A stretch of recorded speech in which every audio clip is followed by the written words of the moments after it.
Welcome back to the Right Questions podcast. I am Todd Parker, and as always, I am here with my co-host, the amazing Bridget Sampson. How are you today, Bridget? I am doing fantastic and super excited to be recording this episode with our very special guest. Y'all realize Bridget is always excited to talk to our guest. She's never going to say, I kind of had a half a moment today where I just wasn't excited. No, she's always super pumped. And honestly, so am I. We try to, as I always say, bring people who have a rich knowledge and expertise and really just a whole lot of value to offer the world. Specifically, our guest today is no different. This is a gentleman who I've gotten to know through Bridget, and I'm going to let her do the introduction. So before we even get to him, as I always do, I want to reveal the question, which he only found out about a few minutes ago. And I'm realizing now, I said episode 25, and I'm looking at your face, and I'm like, oh, wow, you just reached a milestone, because he is a fellow podcaster, and he just reached a huge milestone of 100 episodes. We're but a quarter of that, and it's been a huge lift for us, and we love it. But another 75 episodes this gentleman is into, so he's got some rich content, 100 hours or so of content for you to consume after you listen to his richness here. So anyways, without further ado, here's the question: should I trust my intuition? Should I trust my intuition? That's the question. Bridget, who's going to help us answer this question today? Yes, thank you, Todd. Well, let's welcome our guest and say hello first, and then I'll introduce him a little bit more in detail. Adam Kruger, welcome to the show. Thank you so much for having me. I'm so happy to be here. Yeah. We're so happy to have you here too. We cannot wait to dive into this conversation with you. Thank you. And I've been on your podcast, so it's such a wonderful full circle moment to have you here with us. So Adam, let me just tell you about Adam, and I'll keep it brief because he's going to share, I'm sure, a lot of his experiences and wisdom and fantastic stories with us as we engage in the conversation. But Adam graduated with a degree in marketing, and after that, he moved to Los Angeles to follow his passion for on-camera hosting and stand-up comedy. He's a very funny guy, has made me laugh many, many times, and he never looked back after that. And so his highlights include hosting and producing over 150 segments across 50 episodes of This Is LA, which you may have seen on CBS.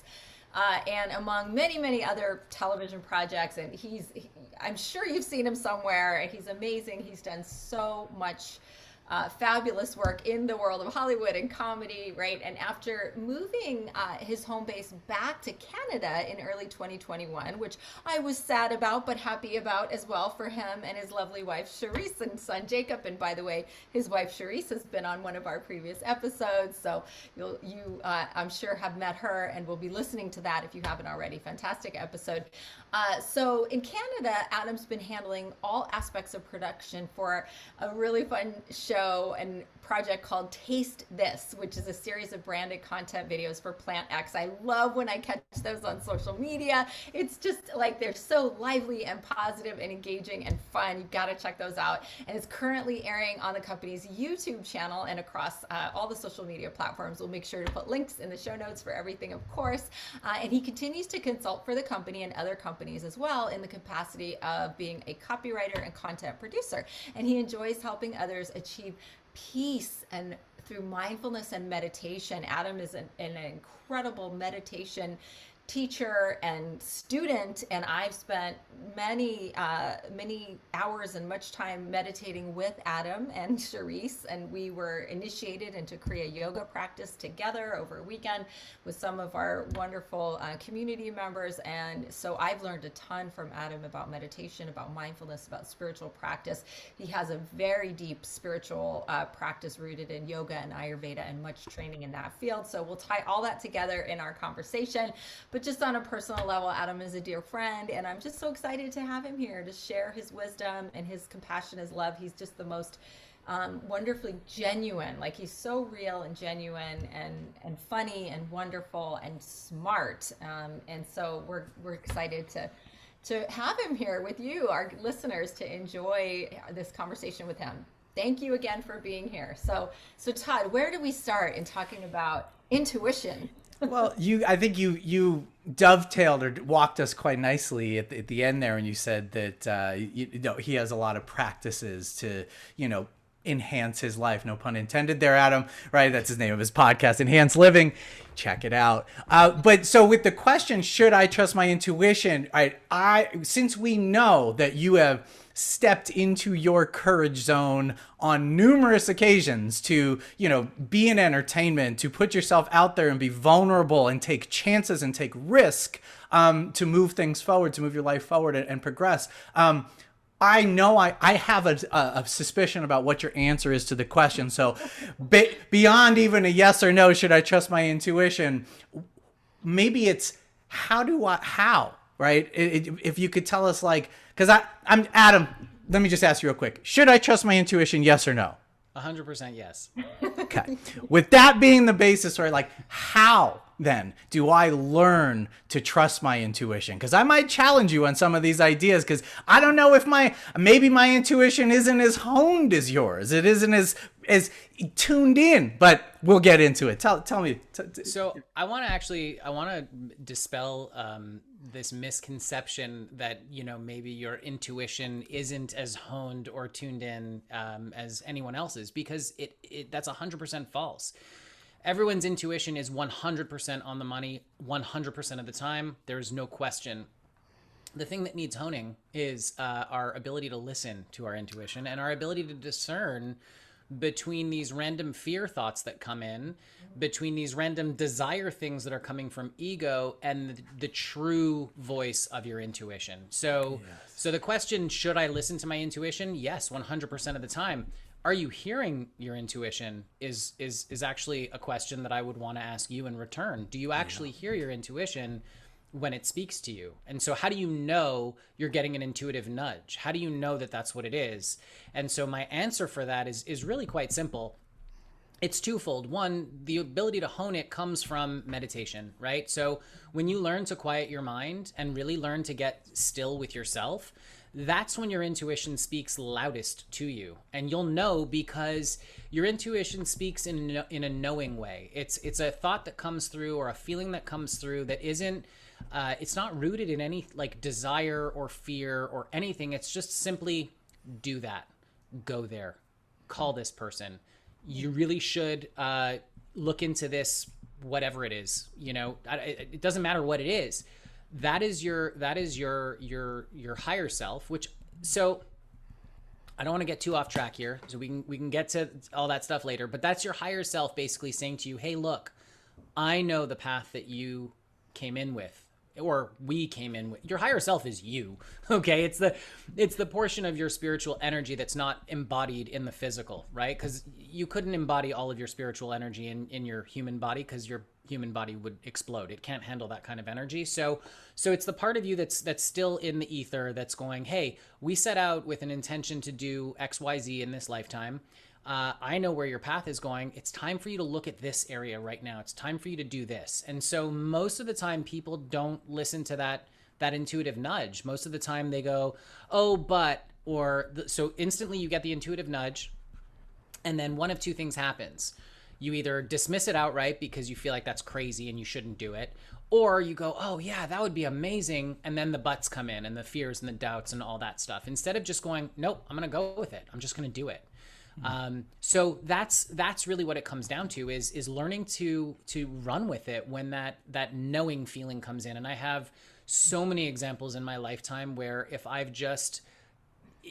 listened to it, and then there are the points where I've ignored it and gone, "Oh man, what did I do when I didn't listen to it?" Mm-hmm. So am I hearing you correct that it's that knowing is definitive? It doesn't waver. It's not really a question of, but it comes in. And if you're in a place and you have practices that put you in a place where you're open, hearing, being, receive the true voice, not one rooted in fear, not one rooted in desire, but one guiding the way, pointing the way, that if you're open to that, it comes in as a definitive and very clear message. Yeah, it does. And so I'll give you an example of one of the more pivotal, well, actually, they're all pivotal in my life. But, Yeah. when I finished university, I graduated, uh, actually a year late. I took an extra year because I wasn't sure what I wanted to do. So I did an extra year and I finished, and I got this job offer to do this amazing, amazing project in Montreal where I was hosting a pit stop competition on weekends and driving around in like a souped up like car all week, like promoting this thing. And it was a 6-week job. It gave me, I earned like, I think I earned like 8 grand or something like that in 6 weeks, which was a lot of money coming right out of university. Totally. And I had this feeling like I'd been having this feeling of, there's just, I don't feel a future here in Montreal. Go to LA. Now, someone growing up in Canada and most of your friends, there's no knock on this. This is a wonderful way to live life, but they go to school, they finish school, they get a job, then they buy the house back where they grew up, and then they have their family, and they keep going, and they love their life, and there's nothing wrong with that. That's the normal, quote unquote, normal thing I'm doing air quotes for people listening. That's the normal thing that people do. And it would have been really easy for me to fall into that. But in my gut, I just knew, my intuition told me, hey, that's not for you. That doesn't mean that you're never going to get married or have kids or whatever. It just meant you need to go somewhere else. Like, you have to do this. And so with no citizenship, with no anything, I packed a duffel bag. I flew to LA. I stayed with my cousin, and I was there for 18 years. And so that was like the first intuitive nudge that I got. And I just said, yep, I'm going to do it. And people are like, well, what are you going to do? And I'm like, I don't know. I'll figure it out. And so that happened. And, clearly that worked out. Another pivotal moment that I'm looking at right now is I had now gone through a divorce. I had, done all these different things. I was in a place where, let me backtrack for a second. When I was 8 years old, I knew for a fact that I wanted to find my person when I grew up, get married, and be a dad. And be a husband and a dad. And I knew at 8 years old, I remember knowing this at 8 years old, which, by the way, there's a lot of toxic masculinity things out there going like, what do you mean at 8 years old you knew you wanted, and there's so many ways that people would describe that. And I just think that that's a little ridiculous. And thank God nowadays things are being a little bit more normalized because everything is a spectrum.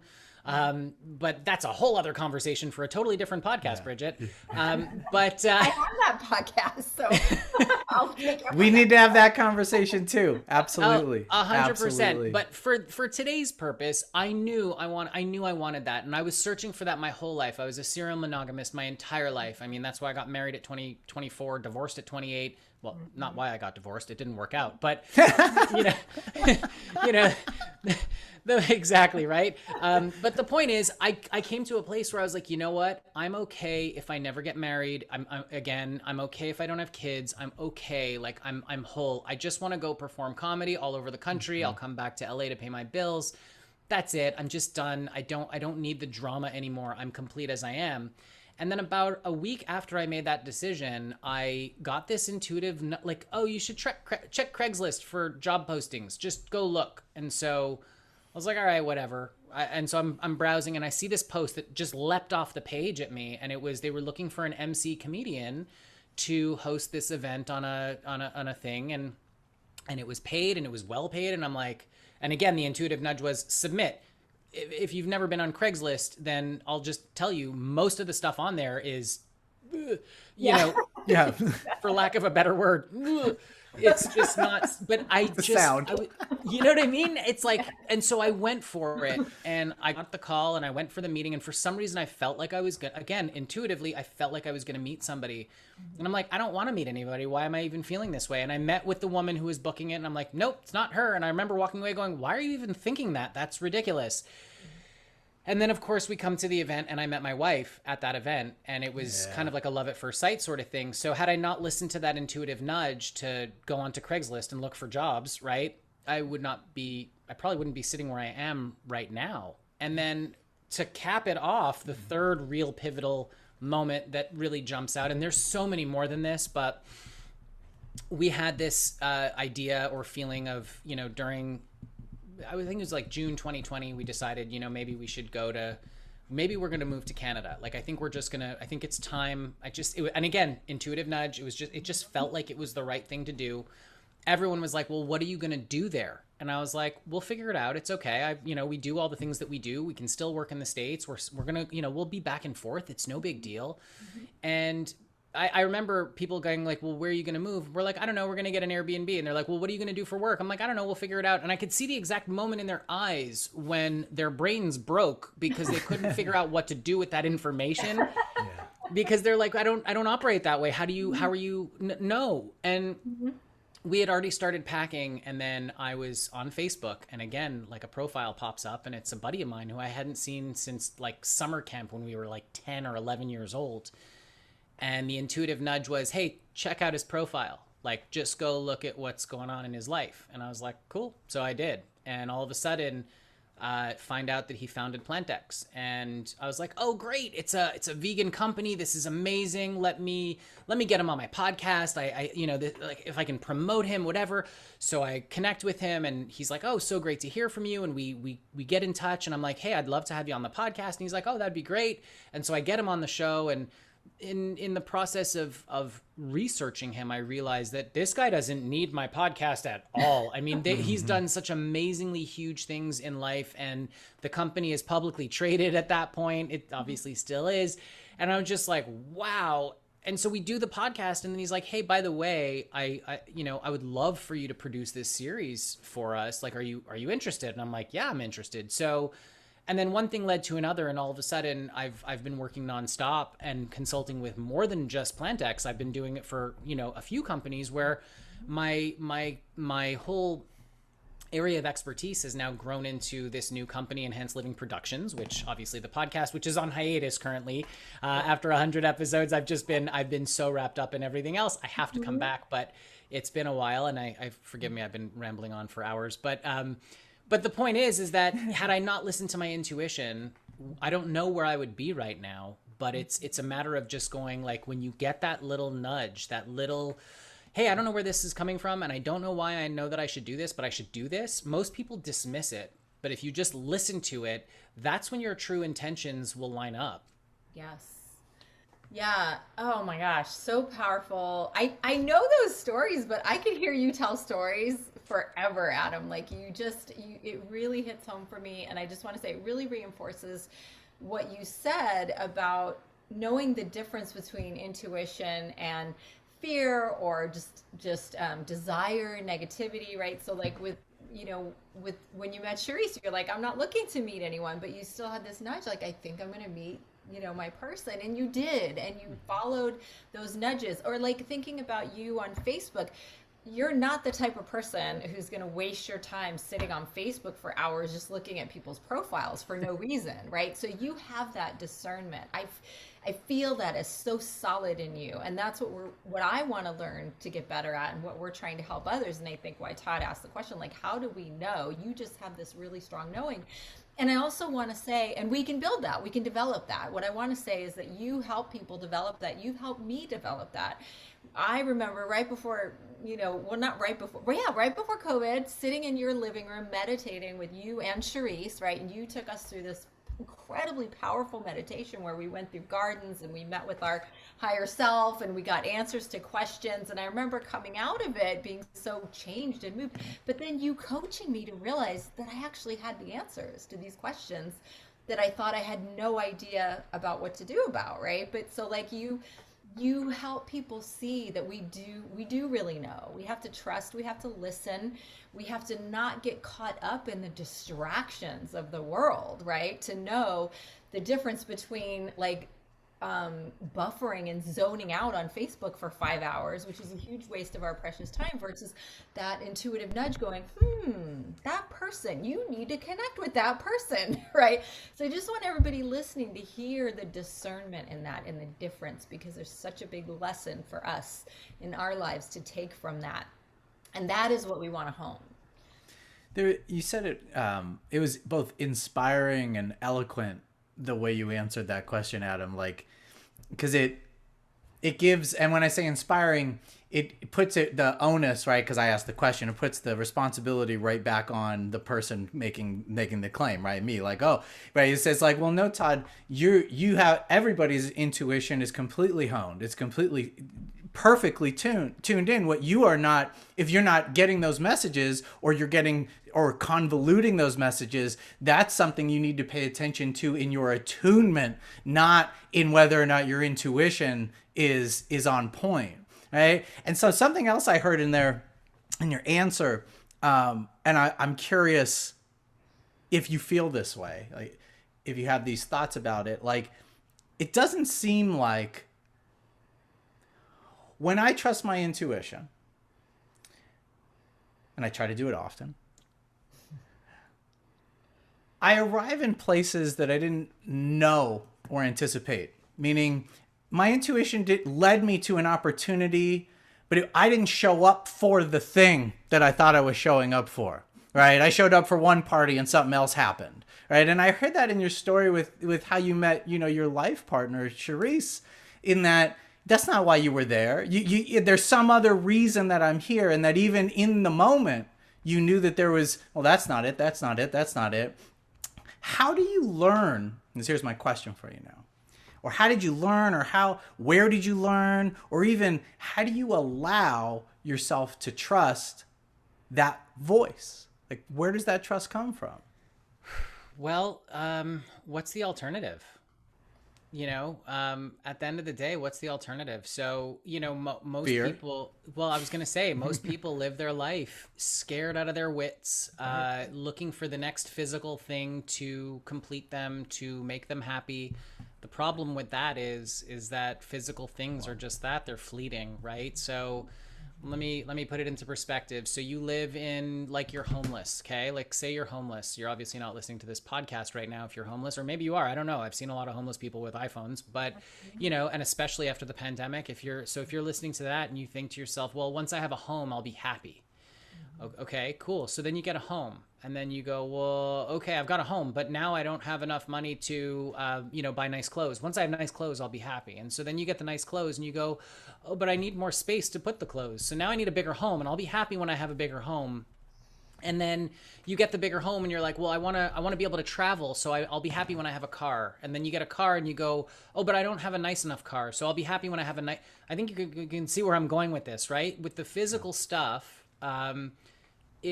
there's never an end, and that's okay. It's okay to want, and it's okay to manifest, and it's okay to be wealthy. I think there's a misconception, and I'm going to skew off here for a second, but I think there's a misconception that people think, well, okay, well, he's spiritual, which means he should live as a pauper. And no, that's not the case at all. It just means that go be as wealthy as you want to be. I mean, I think there's a point where you got to draw a line and be like, okay, you got to start giving away most of it now, because after a certain point, it's like the extra wealth doesn't really do anything for you. You should be doing stuff with it. It's what you can do with it. Like, I will unabashedly, unashamedly say that I am striving to, get to 8 figures, right? Or 9 or 10 figures, because not because I want it for myself, not because I want to buy an island or a mega yacht or anything like that, but because I want to be able to say, oh, we need to add to programs here. Great. Let me donate all this money to do that. Yeah.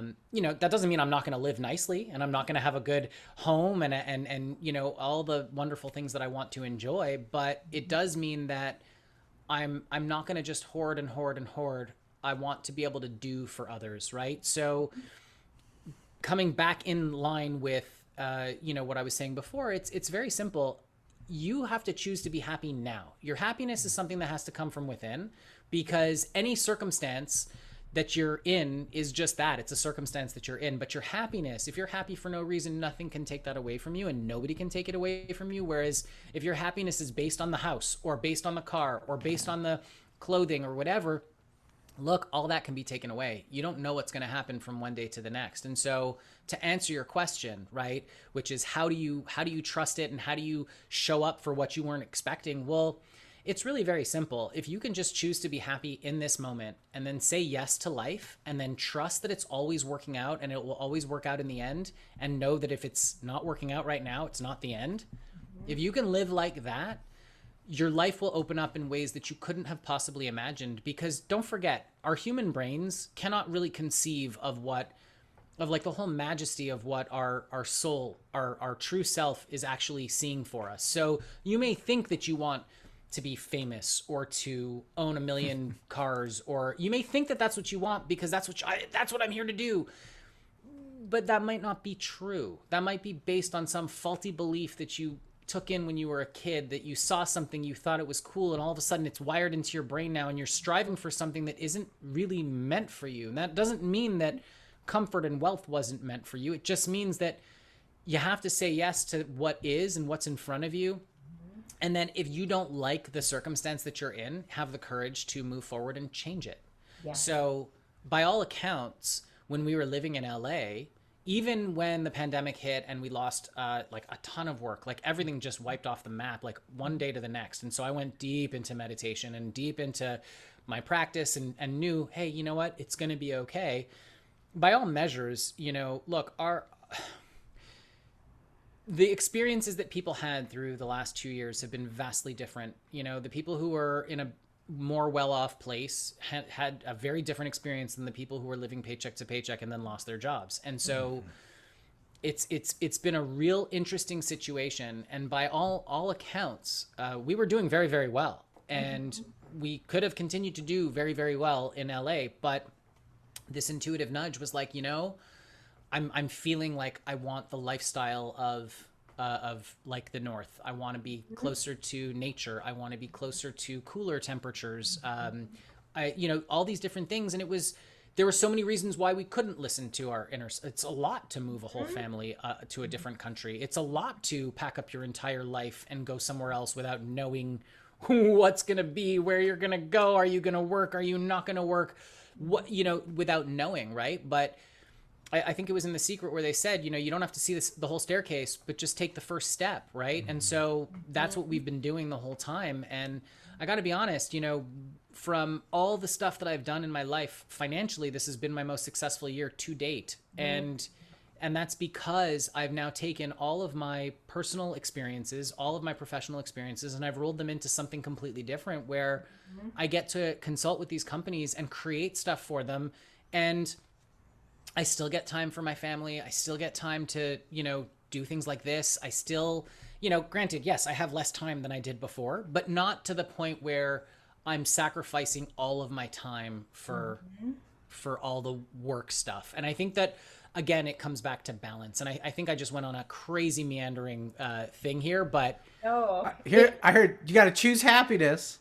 You have to choose happiness. I heard in there was something else I wrote down.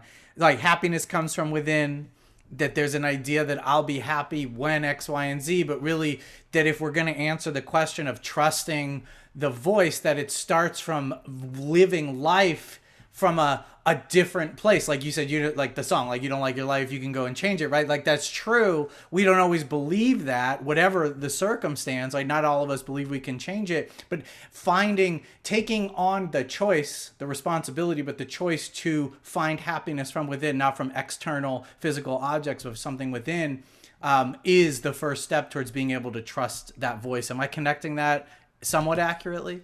Yeah, I mean, I think when you just decide to be happy, and I can hear 1,000 people screaming at me, but what if my situation is terrible? Yeah. Okay, cool, great, no problem, that's fine, I get it. I'm not always happy. I'm not like, you're not. What a if robot. I have health issues, Adam?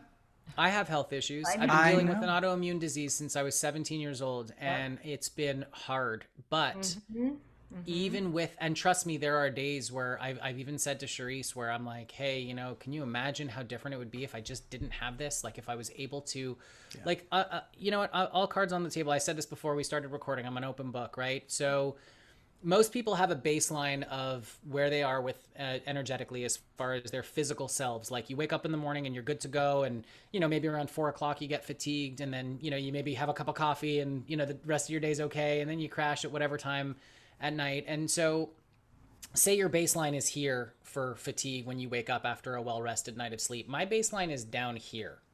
Now for anyone listening, I'm below. My baseline is constantly below. So what do I do? How do I push through? How do I, cause I'll tell cards on the table. What I have causes me to be pretty tired. But you wouldn't know it talking to me. You wouldn't know it, Never. watching me work, because I don't allow it to affect me. I just know, okay, this is my baseline. I'm going to power through. If I have to take a 10-minute nap later to recharge, I will. If I have to go to bed a bit earlier, I will. Certain things I don't skimp out on are my meditations. That's like a non-starter for me, because that's how I connect with myself and regain energy. And there's breath work that I do that helps really revitalize my cells as well.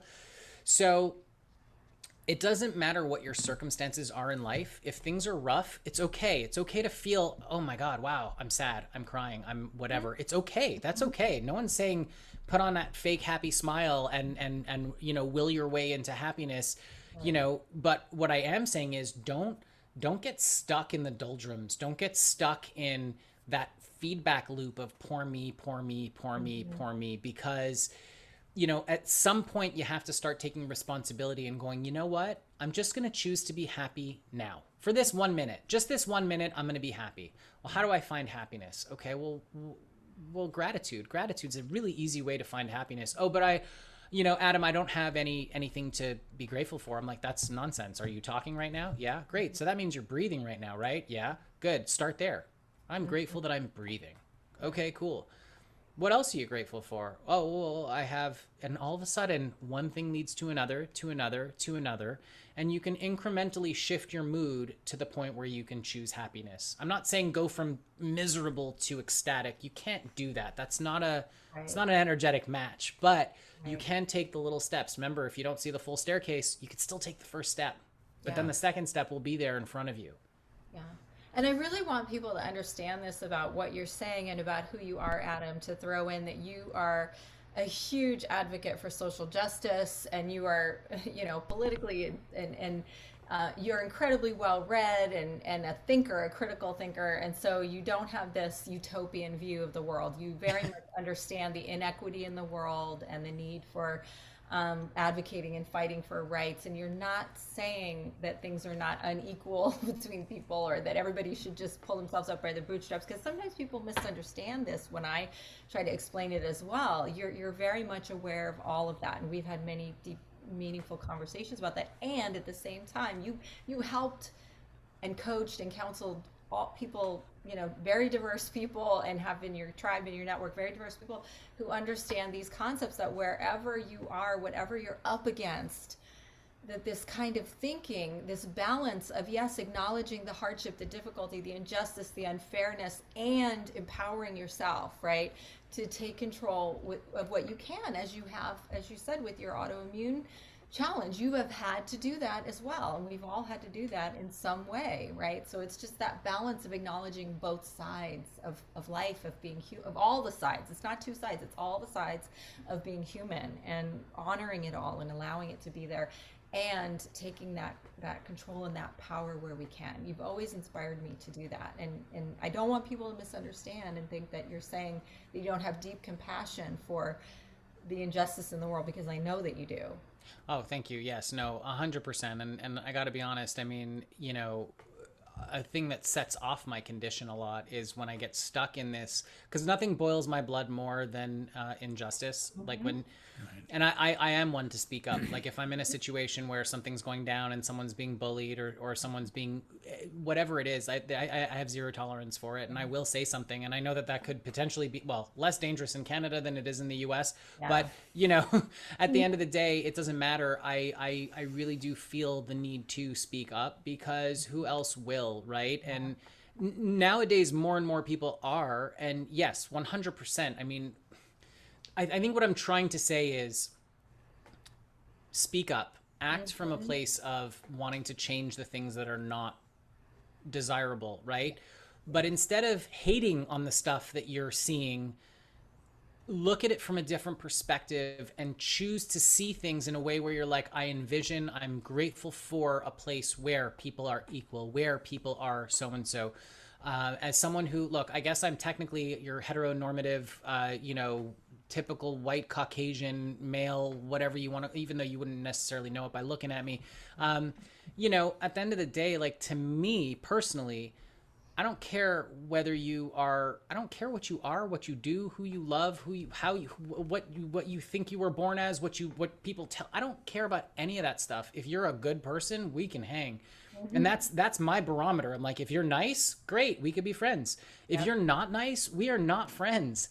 And that doesn't mean that we can't be friends someday, Right. you know, because people change. But if you're gonna, if you're gonna be like rude to people based on the color of their skin, who they love, who they feel they are truly inside versus not, whatever, any of that, to me, none of it matters. None of it, it doesn't matter. So if you're gonna be that small-minded and bigoted, then okay, you know, I'm gonna say a prayer for you, even though I'm not a religious person. I'm gonna be like, look, I wish you all the best. I really, really hope you can figure out how to find your way back to, like, you know, balance and peace and love. But like, leave me alone, you know. Well, and I say that with love, of course. But Yeah. you know, so what I hear in what so much of your answers to our questions comes back to mindset, and you know, I often say in coaching on here on this podcast, like that self-fulfilling prophecies can go any which way, right? Up, down, sideways, and they can be really bright and inspiring, and they can be incredibly dark and take us really kind of into the depths of hell, right? Like we have some very dark parts of ourselves. So, you know, in there, my question for you is, because I hear you talking about practices, and given, you know, as someone who experienced myself an autoimmune disorder that was very significant in my childhood, and having dealt with, you know, having had, thank God it went away into remission and then it went away, but having had years of constant pain and doctors and uncertainty, right? Having had to have, knowing what it's like to have a baseline that's well below, and hearing you say that, it resonates with me to say, that's an undertaking. You understand it, you allow it, accept it, don't try to fight it, and realize that that's your situation, and now it empowers you, right? And that's what I'm driving at, that the mindset part, and I hear what you're saying, is this is how you empower yourself, right? All of that other stuff, circumstance, true, that might be really crappy, and is very crappy, right? Nobody wants that for you, and that shouldn't have happened. And now what are we going to do about it? Because it is the case, and you do have a ton of control and agency and decision making, and here's what I'm recommending, or here's what I know about mindset and circumstance and how to navigate it. So I throw that to you, Adam, to like shed some light from, you know, all your journey, right? And all these times that you've stepped into the unknown, and both with sickness, with job, like with family, right? Because we haven't even, you know, gotten to the parts of family, right? Which I want to get to. It's like, what do I do?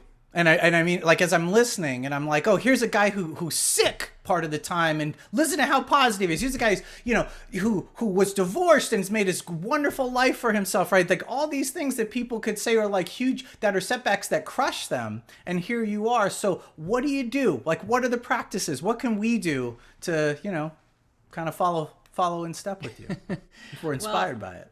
Again, I started meditating when I was 18 years old, and it was because of the autoimmune disease, right? So I was in I had a really rough childhood in some capacities, and I think that's kind of what really like set off the condition, right? Because stress is like your number one killer. Just so you know, like if you don't know this already, when you stress out, your body's in fight or flight, and it's stress is a good thing. Okay, in small doses, in small quantities, because that's what's kept us alive evolutionarily, right? So, you know, you see a bear in the woods, like, you know, to like go away from that bear because you're going to be dinner if you don't. So that kind of stress is there to keep us alive and to propagate the species, right? But when we've turned stress into like a badge of honor here in regular Western society, where it's like, dude, I worked an 80-hour week. That's nothing. I worked 95. Beat that. Like, right. Dude, I don't want to beat that. I want to do my 90 hours of work in 26, right? I want to work smarter, not harder, because for me, you know, it reminds me of an analogy of like, you know, take a, you know, two woodsmen are told to chop down a tree as quickly as they can, right? The first one just gets to it, starts hacking away at the tree. Other woodsman sitting there sharpening his axe for a half an hour, just sharpening that tool, sharpening. And then with about 20 minutes left, he just takes like 17 whacks and the tree goes down and the other guy's still hacking away with his dull axe, right? So I liken ourselves to, we're the axe, okay? You need to take care of it and sharpen your tool to do your work, right? So what does that mean? That means you got to, get the right amount of sleep. It means you got to have the right diet. It means you have to do the right wellness things for yourself so that you can function optimally, right? So I found, and again, going to diet, right? Diet is a huge part of it for me. I've been vegan now for 5-6 years, and I was vegetarian. I've been vegetarian since, I went vegetarian in 2009, and I went vegan in 2016. Haven't turned back. And each step of the way, talking about a lower baseline, my energy levels have increased because I'm eating live food. I'm eating proper nutrients. I'm not here to say, oh, if you eat meat, you're bad. That's not my jam. I don't care. Do what you need to do. The science is the science. The facts are the facts. I'm not here to convert anybody. I'm just saying, if you eat more fruits and vegetables and you eat more healthy things, it's a known fact that leafy greens, fruits, vegetables, all that fun stuff, that's really, really good for you. Okay, it's really, by the way, really good for Adam, you. I just got to jump in. That's not up to intuition, right? Like jump, like that's just fact. That's the science of the matter. We don't need to guess at it. There's no, we don't need to follow a voice to it. It's like, we know this. Yeah. You could choose to do one or the other, right? That's right. And so I noticed that when I was eating meat, because I haven't always been that way, I felt heavier. And as soon as I stopped, I felt lighter, and I felt like I had all this extra energy to do all these different things, right? And so at the end of the day, how do you find happiness? How do you find this surrender, right? And it's again, in meditation, I find if you can get still, and so many people, I think, refuse to start or are afraid to start because they're like, how am I supposed to meditate for an hour or 40 minutes or 20 or whatever? Dude, sit down for 2 minutes. Follow your breath for 2 minutes. Just sit there and be still for 2 minutes. And then go to 4, and then to 6, and then to 7. Increase it gradually. It's the same thing with everything. Changing everything over in one fell swoop is really, really difficult. But if you take gradual steps, you can actually get to the point where you go, okay, it's going to be okay. And so, you said, how do I get to that place where I'm comfortable and I know, and that I'm not worried and I'm not stressing? And so the whole thing with stress is that stress increases the levels of cortisol in your blood, right? And cortisol it sets everything off. It suppresses the immune system, which leaves you susceptible to disease. It does all these horrible things. So the first thing you have to do is stop stressing, right? And so where I went to, which I didn't even know that this was an Alcoholics Anonymous thing, and so, sorry, but I took it. But I took it without ever knowing it. There are things that we stress about that we have control over, and things that we have no control over. Well, the things that I had no control over, I was like, well, goodbye. I'm not even going to think about that right now because I have no control over it. Then there are the things that we do have control over, and we procrastinate on, or we push it off, or we get upset because something's happening and we have to change. You get diagnosed with something and they tell you can't eat gluten anymore. Oh man, but I love pizza and I want to do this and I don't want to, blah, blah, blah, blah. And there's so many resistance thoughts where you go, okay, that sucks. I really like gluten. It's good. I don't know why I'm going there because I'm not gluten free. I don't have any issues with it, but all right, well, that sucks, but there's alternatives. Thankfully, we live in a time where you can have so many different things. And so, all right, I have a choice now. I can do something about this and feel better, or I can continue down this path. Well, now the choice is yours. What are you going to do? Well, make the right choice, right? And you'll go down the better path. From a very young age, I've always known that it's going to be okay. And I don't really know how to convey that to people, but I guess I've just always felt more identified with the fact that I'm going to back up.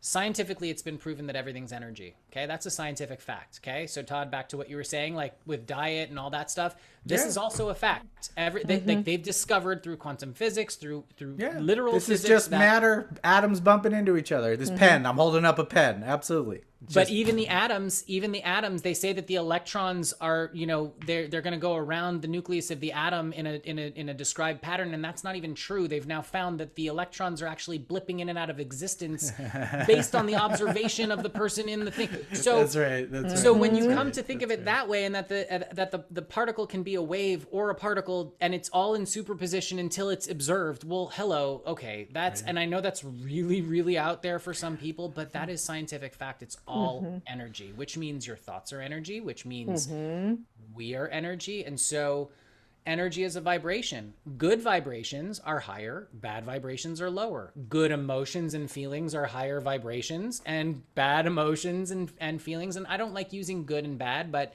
these are the things that we feel about them. So easiest to define that way. So if you can choose a better vibing thought, you're going to find a better vibing experience. And so back to what you were saying about mindset, right? Yeah. Your mindset creates your life. And that is a fact. I'm sorry. It's a fact. It is what it is. If you expect things to go wrong, they are going to go wrong. If you expect them to go right, they are going to go right. And that is it. There is no other alternative.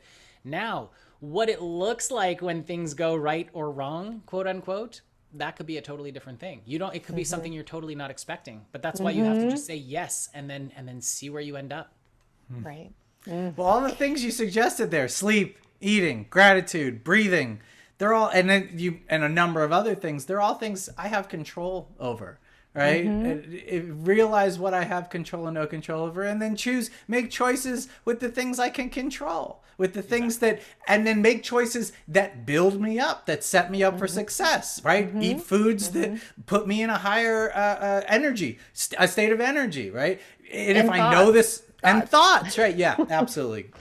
It seems simple, and yet to use your word, we resist that voice that tells us, and as when you bring up the meat, I'm one of them, right? So I still eat meat. Yeah, I'll own it as a proud carnivore and meat eater, but I eat a lot less of it. And what you're saying, resonates with me. My partner was vegetarian, and she needed to eat a little more protein, and I was eating a little too much red meat, and so we both kind of came in to the center where now knowing, to your point, I eat like more Mediterranean, right? So I eat more fish, I eat more shrimp, right? But the change in my energy level has been dramatic. Right? The change in just the way I can operate, and I'm someone who moves a lot and works out and all that stuff. But there's a noticeable shift in energy, right? And in how it affects my mind. So I'm right there with you. I think my biggest takeaway is the control, no control. And I love what you said there, Adam, about saying yes to life. I know that every time I've said yes, and Bridget's one example of that, right, in my life, right, our relationship, and her as well, to saying yes to me, right, that each time I've said yes without just trusting that it was going to be okay, it always worked out every single time. And your words resonate with me, and I know my father's listening, because he said, if there's one thing I could tell you, Todd, and he teaches mindfulness and meditation too, he said, there's one thing I could teach you before I die, it's that everything's going to be okay, that it's always going to be okay, and I never had to worry the whole time. And I just go, God, man. And by the way, and he's someone who would say this, he's sick as a result of worrying for a lot of his life. So taking that from someone who now practices and preaches mindfulness and meditation all the time. Yeah. Yeah. It's important. Yeah. Well, Adam, there's a million questions I wanted to ask you, but I think we're about out of time. So we might have to ask you back for part 2 at some point. I know that you blog and have blogged and written and talked and shared a lot about how being a dad has changed you. And I always find that so moving. So is there anything you wanted to add about that, or should we say wait for part 2 for more on that, or just any thoughts on that? I've got a little bit of time, of course. So if you want to, Okay, know, great. do you want something Yeah. specific, or do you want me to just talk about parenting in and of itself? Well, I mean, all of it is welcome, and I love hearing from you. But in the context of like, has it strengthened your intuition? Like, we have a lot of intuition, right, about our kids, about how to parent, about what not to do as a parent. Like, how has being a dad strengthened your trust and your intuition and all of that? It's tested it. Yes. It's definitely tested it. I mean, you know, so I remember going to like the CPR classes and the things like that when we were getting ready to have him. And I remember holding him. I'll never forget holding him for the first time, because it was just such a huge moment, and it's just burned into my brain. It'll be there forever. But I remember there was a point where he was under a year. He wasn't really doing solid foods, and he got hold of a banana at lunch, and he bit into it and then started choking. And I remember just literally, like, there was no thought. It was just action. Before I knew it, I had him upside down with his chin in my hand, and I went pop, and the banana went pooh, and then everyone was looking at me, like, because we were there, the whole family. And like, people were shaking, and I had just leapt into action. And it was one of those things where I don't know if that was a reflex, an intuitive, whatever. It was just, I knew what to do in the moment. And this sounds like a funny story or a weird story, but I tell it because it helped me realize that when it's needed in that moment, you know what to do as a parent. You're able to leap into action. Now that doesn't mean like you just know if you haven't done the work, right? Right. And so I think that what it comes down to with respect to intuition, with respect to parenting, with respect to all of it, there are so many people who've come before us, who've done things, who've learned. And don't be resistant to learning from those who've already walked the path, and like read. I love to read about everything. I read about astronomy. I even read about astrology. Well, not so much astrology sometimes, but I read about quantum physics. I read about science. I read about biology. I read about just all of it. And not because I am, you know, trying to become a scientist by any stretch of the imagination. I just like to know. I have a very inquisitive mind. And so I find that our intuition is the little voice inside of us, right? That tells us, you know, what needs to be done.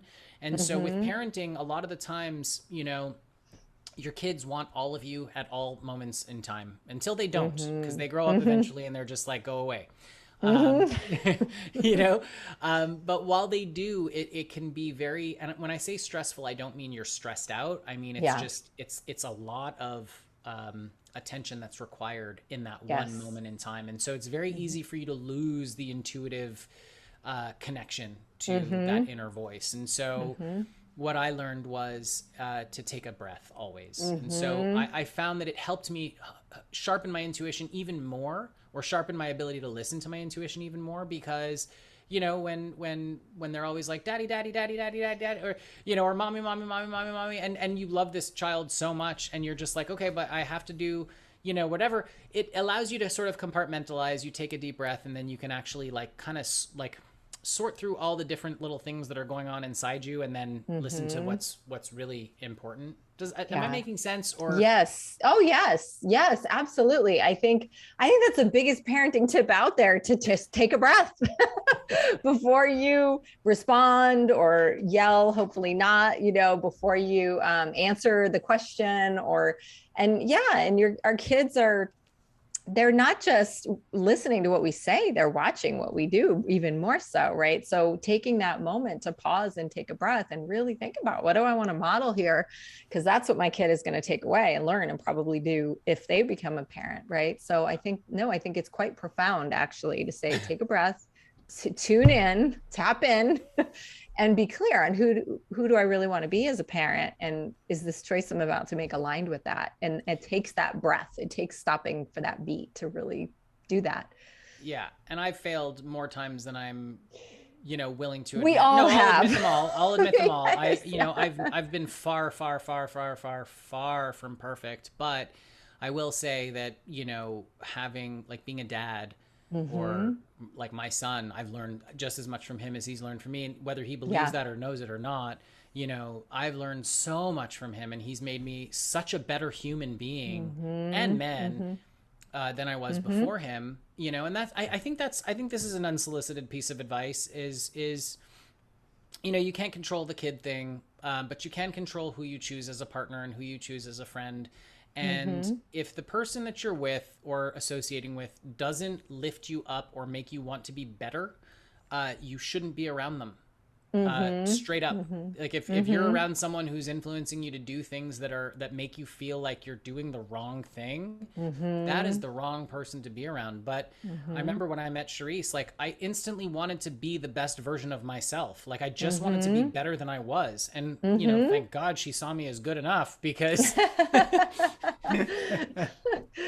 yes. No, it makes perfect sense. It makes absolute sense. And I agree wholeheartedly. Yep. Well, Adam, how do you teach your kid to be to trust intuition in the same way, and you know, instill that sense of confidence, while also balancing that with a respect for like you and your voice and you as a parent and that doesn't know everything? How do you do that? Oh, with extreme difficulty.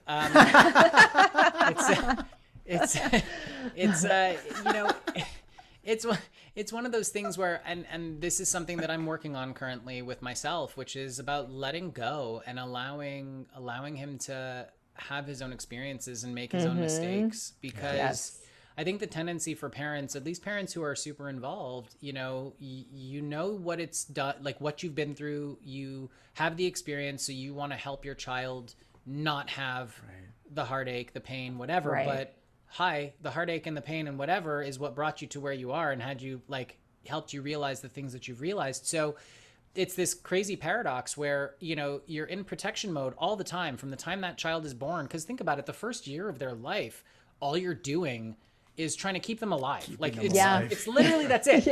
You snuggle them, but every 10 seconds you're like, is he breathing? Is he breathing? Did you check on the kid? Is he breathing? Is he alive? Did he eat? Did he poop? Did he sleep? Like that's the whole first year. You're in a cave of just keeping the thing alive. And then and then that extends, because then they start to walk and crawl and stick their fingers in things and you know, put things in their mouth. And so you spend all this time trying to protect them from their environment, right? Because they legitimately would end up not surviving if we didn't take care of them. To a place where you have to now let them sort of not literally, but figuratively fall on their face so that they can learn, hey, you know what? I need to step over that obstacle instead of tripping over it, right? And so I'll straight up say right now, I have not come anywhere near perfecting that. I am working on it. I am trying to allow that to happen. But at the same time, to answer your question, we do meditate with him every day. We make sure that it's just a minute or two for him, because he's 9 years old and you know, he's not going to be, you know, he can't sit for 25 minutes, but to meditate for 1 to 2 minutes every day is important. And then after that, it's like, you know, always asking him like, hey, well, what do you feel about it? How do you feel inside? Do you feel like you want to do this? How do you feel? And then respecting that feeling instead of forcing other things. So like makes perfect sense. I love it. Yep. Well, I think we could chat forever, but we probably should start sort of wrapping things up, bringing it to a close. I learned a ton from this conversation, as I always do with you, Adam. I'm always inspired. I always leave our interactions, you know, with a heightened sense of awareness of my own intuition and trusting myself and paying attention to those signs and wanting to be the best person I can be. I thank you so much for sharing so much of yourself. And so honestly and openly, I love your humility too, you know, because we do make some recommendations here, but then we're always quick to say, oh, we're not getting it all right. We're sharing a lot of this to be reminding ourselves just as much as anybody else. And you always come from that spirit as well, that we're all on this journey and we're trying to continue to learn and grow. And thankfully we find others along the same journey who we can connect with, and we can hopefully help each other in that direction. And you always do that for me, Adam. So thank you.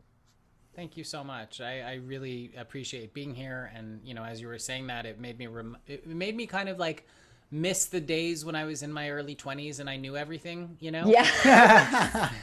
Totally. I know. How does that happen? The older I get, that's why I love this podcast. I'm like, I am going to learn every episode. There's so much I don't know yet. Right. Yeah, Exactly. every day. Yeah, we think we know everything in our early 20s, and then you start to realize bit by bit that you know nothing. And I feel like I don't know anything most of the time. Well, but in that, and to me, that makes life exciting because there's so much to learn every single day. You can wake up and be like, boy, I'm going to learn all kinds of things before I put my head on the pillow tonight. So that's the way we want to think about it, right? So true.